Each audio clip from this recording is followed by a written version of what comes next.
Le Québec est en déclin.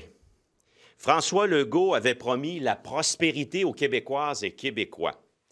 Il nous livre aujourd'hui, à cause de ses mauvaises décisions, le déclin de la capacité financière du Québec. François Legault, déjà proclamé et reconnu comme étant le king des déficits, avec sa mise à jour économique, vient de se surpasser. Faire en sorte de mettre à 11 milliards, lorsqu'on regarde les chiffres, toujours le déficit de l'année en cours, c'est faire fi du fait que la réalité, le déficit, il est de plus de 15 milliards de dollars. Et on va vous expliquer où sont les chiffres véritables. Mais quand François Legault vient vous dire aujourd'hui que le déficit est toujours de 11 milliards, ne le croyez pas. On ne le croit pas. Le déficit réel est de plus de 15 milliards de dollars. Et c'est en ce sens-là qu'économiquement, financièrement, avec François Legault et la CAQ, le Québec est en déclin. Je vais laisser maintenant la parole à Fred Beauchemin.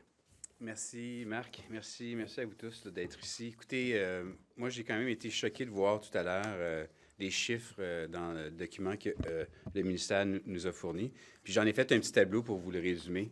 Donc ça, c'est une image de combien de fois, en fait, la prévision budgétaire pour le déficit du Québec a changé depuis même pas un an. Okay?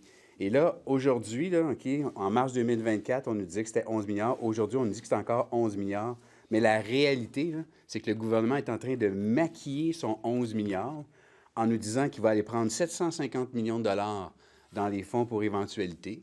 Okay? Donc, il coupe de moitié la réserve qu'on avait pour s'assurer de maquiller comme il le faut son déficit pour qu'il reste à 11 milliards.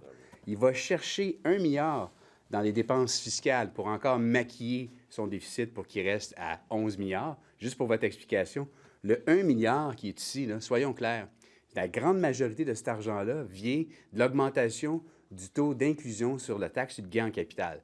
Pour qu'on soit clair, là, ça ne marche pas encore, cette histoire-là. Pas sûr que ça va fonctionner.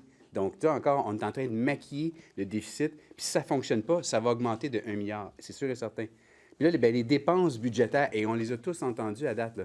On cherche d'aller chercher 1 milliard en santé, on coupe dans les cégeps, dans les universités, la francisation, on estime ça à 2,5 milliards. Donc, le maquillage total là, que la CAQ a ajouté là, pour rester à 11 milliards est à peu près de 4,2 milliards additionnels. Puis ça, on est conservateur quand on donne ce chiffre-là. Fait que je m'excuse, ce gouvernement-là est en train de nous berner, malheureusement, en train de faire du gros maquillage pour se rendre à un déficit de 11 milliards. Il y a d'autres points qui sont extrêmement importants. Mais de penser que le PIB là, OK, va passer de 0,6 à 1,2 ça, c'est comme vraiment encore les lunettes roses d'Éric Girard qui sont en action. L'investissement d'entreprise, soyons clairs sur une chose, ça passe de 2,4 puis ça descend à 0,6 C'est une baisse du 3/4. Sérieusement, là, puis après ça, j'ai remarqué qu'une des choses qui est mise dans son document, c'est que pour l'année 2025, l'investissement d'entreprise, elle est bien allée, ça l'a augmenté à 2,1 parce que ça va bien dans la filière batterie. La même journée qu'on apprend potentiellement là, que Northvolt va aller en faillite. Donc, je m'excuse, mais c'est aucunement responsable d'avoir déposé du maquillage aussi intense sur un déficit de 11 milliards de dollars, quand le réel chiffre, sans le maquillage, aurait été vraiment plus proche de 15. Qu'est-ce que vous auriez fait? Vous auriez coupé où, vous?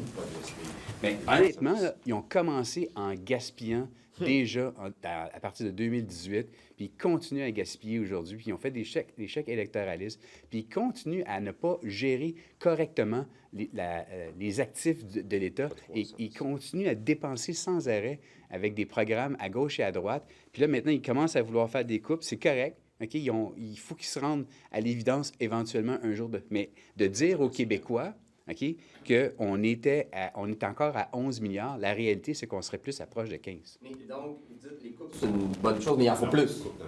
Bien, ils coupent dans le gaspillage. Tu sais, la francisation, c'est important, c'est primordial. C'est quoi le gaspillage? Quel gaspillage? Bien, tous les gaspillages qu'on a faits, on a parlé il y a des programmes au niveau de la francisation qui a dit que c'était pas du gaspillage. Moi, je m'excuse. La francisation, là, OK, c'est extrêmement important. Mais on est allé faire des chèques électoralistes. On est allé faire des dépenses à gauche et à droite dans des programmes pour aider. Je n'ai pas la liste devant moi, mais on a fait plein de programmes où est-ce qu'ils ont coupé, ils ont augmenté les dépenses de façon inutile sans avoir le rendement, sans avoir les justifications. On est malheureusement face à un gouvernement qui ne gère pas bien les finances publiques. Puis malheureusement, bien, c'est ça que ça va donner. Juste pour comprendre, vous dites qu'il y a un maquillage de quelque chose comme 4 milliards. Mais moi, je ne suis pas un expert, mais j'ai l'impression qu'il y a quand même des trucs là-dedans qui sont finalement de couper. Là. Vous parlez des coupures budgétaires dans la section. Oui, mais le but de couper, c'est d'éviter que le déficit augmente plus que 11. Fait que pourquoi vous dites que c'est du maquillage? C'est des choix qui ont été faits. Le point, c'est qu'en mars 2024, tambour et trompette, 11 milliards de dollars. Puis là, il y a eu toutes ces éventualités-là qui ont fait pour juste se maintenir à 11 milliards de dollars. Tu sais, c'est vraiment, on s'entend, là, c'est du maquillage. Tout ça, c'est pour faire en sorte de pouvoir garder la face. C'est pas normal que le gouvernement ait fait des choix pour éviter que le déficit augmente plus qu'11 milliards. J'ai l'impression que vous lui reprochez d'avoir fait des choix pour éviter que le déficit augmente trop, puis en même temps, vous nous dites que le déficit est trop élevé. Bien, le déficit... Quand le gouvernement dit que le déficit est toujours de 11 milliards de dollars, puis qu'il veut s'éloigner de sa réputation de king des déficits, il maquille la réalité. Un déficit de 11 milliards de dollars, tout le monde va comprendre à la maison. Quand vous dites on a une dette familiale de 10 000 puis on va essayer de la maintenir à 10 000 pendant toute l'année. Puis pour faire ça, je m'en vais dans le compte d'études du petit, je tire 5 000 puis je mets ça dans le compte courant pour rester à 10 000 d'endettement. Tout le monde a compris que dans le fond, ce n'est pas 10 000, c'est 15 000 Quand François Legault a dit pour toute l'année, 1er avril 2024, 31 mars 2025, le déficit va être de 11 milliards de dollars et qu'il nous le redit aujourd'hui, bien, il maquille des éléments qui font en sorte que le déficit réel est plus au-dessus de 15 milliards de dollars que de 11 milliards. Quand il dit, pour l'année en cours, on va finir à 11 milliards et qu'il a déjà coupé 2,5 milliards, il vient d'éponger une partie du déficit pour qu'il reste à 11 milliards. En ce sens-là, cette coupure-là aurait dû diminuer son déficit. Quand il va prendre des provisions pour éponger une partie du déficit qui n'arrête pas de grossir, puis qui prend le vieux gagné, puis qui met ça par-dessus pour baisser, puis rester à 11 milliards, c'est là où il maquille le véritable déficit. De ne pas avoir fermé le robinet sur les dépenses.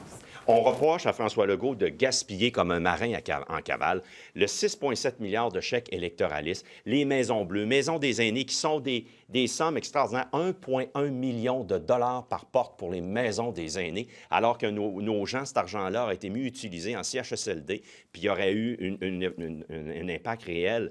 Puis on est loin, évidemment, du 7 millions aux Kings qui était la cerise sur le Sunday.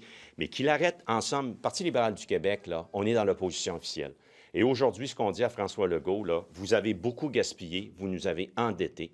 Aujourd'hui, on a la situation qui fait en sorte que le Québec est en déclin économique et financier. On dit arrêtez de gaspiller.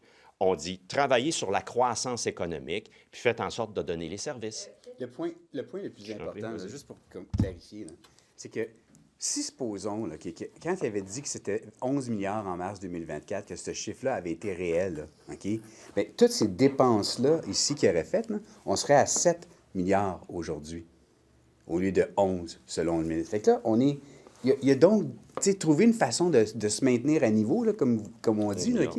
Mais la réalité, là, c'est que ce gouvernement-là, ce ministre-là, n'est pas crédible.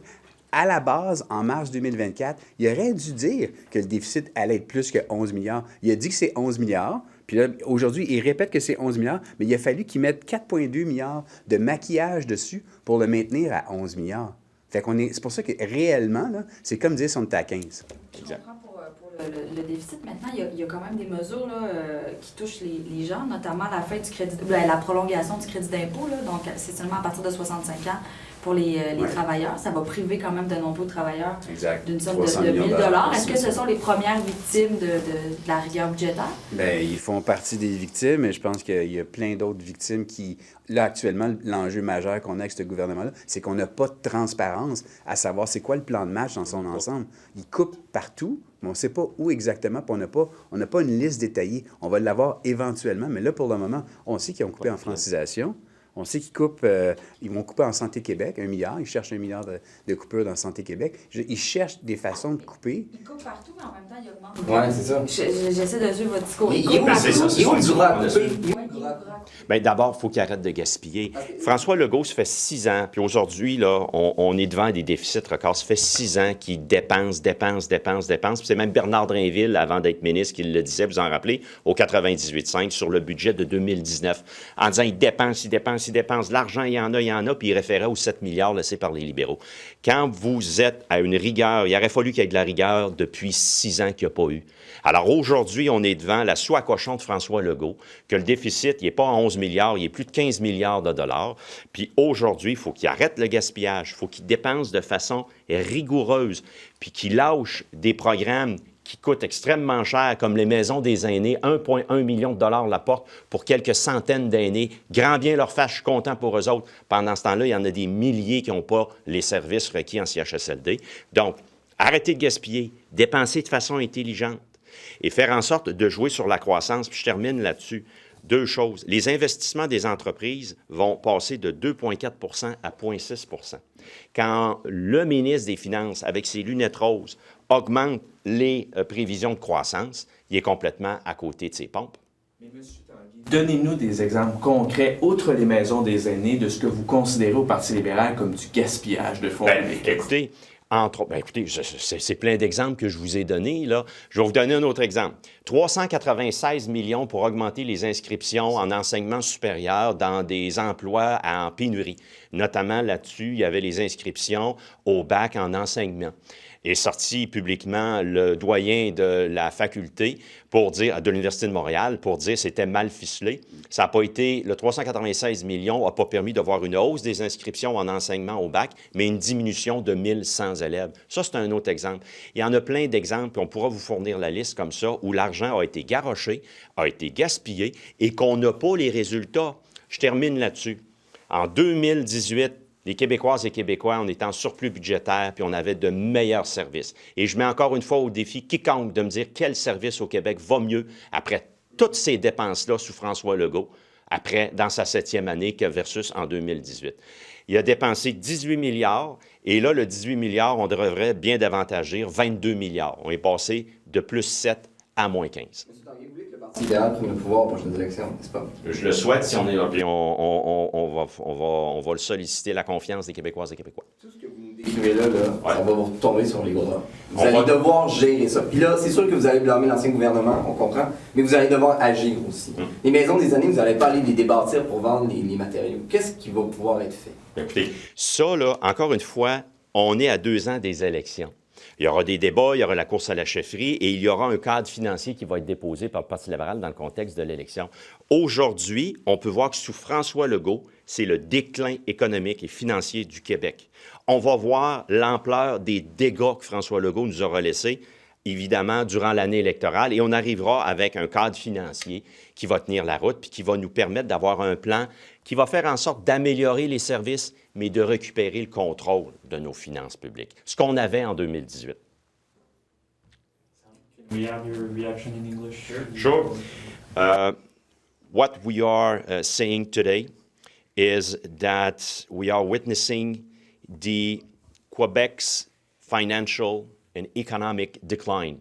Quebec is economically declining, and this is the end results of François Legault's bad administration, bad choices, and his spending without making sure that Quebecers will have the services that are required, the public services. And again, this is the evidence that the deficit, the real deficit, is no longer, since the last hour, what we've learned, is no longer 11 billions, but more than $15 billion. And I'll let my colleague Fred Beauchemin give you some examples or reasons why. Sure. So, thanks, Mark. So, when you look at this, in March of this year, they were projecting that it was going to be $11 billion deficit. They repeated this morning that it's still $11 billion deficit, but that's putting makeup on this deficit number to the point where, had it not been for cutting half of the provision for bad eventualities of, by half, which is $750 million, which, if you also add the fiscal spent of the inclusion rate, which was increased or is to be increased by 2/3 as opposed to a half, which that's still not done, by the way. So like the harmonization with Ottawa is still not guaranteeing $1 billion there. That's the vast majority of that $1 billion number there. And then there's $2.5 billion in cuts, which, you know, talks about francisation, Santé Québec, small businesses, small and medium-sized businesses health program, $2.5 billion. So if you add all these three together, you get to be closer to like $15.2 billion. That's what the deficit would have been had not these cuts been made. And so the point I'm trying to make is that in March, they were predicting that it was going to be $11 billion. And now had, you know, the things are not that rosy, it actually would have been $15.2 billion had it not been for these actions. So it's pathetic. And what would you change if it was your economic update? Well, the first thing I would have done is I wouldn't have spent as silly spending as they did. So there's a whole bunch of examples which Mark translated to, and we could give you a list of them if you want, that, you know, we wouldn't have done to start with. And had this $11 billion number been accurate at the start, well, you know, having made these cuts here would have meant that the number here would have been $7.8 billion, or sorry, $6.8 billion, as opposed to 11, had this been done properly. So, you know, as you're seeing, what we have here is a government that is not able to manage to spend, and it's keep on spending like, you know, drunken sailors. Merci. Yeah. Merci. J'adore l'excès. Précision de traduction, on a eu le débat l'autre fois. Votre Marin en cavale. expression de spending like drunken sailor, Oui. c'est la traduction anglaise de dépenser comme des marins en cavale. Exact. Merci. Tu passes ton.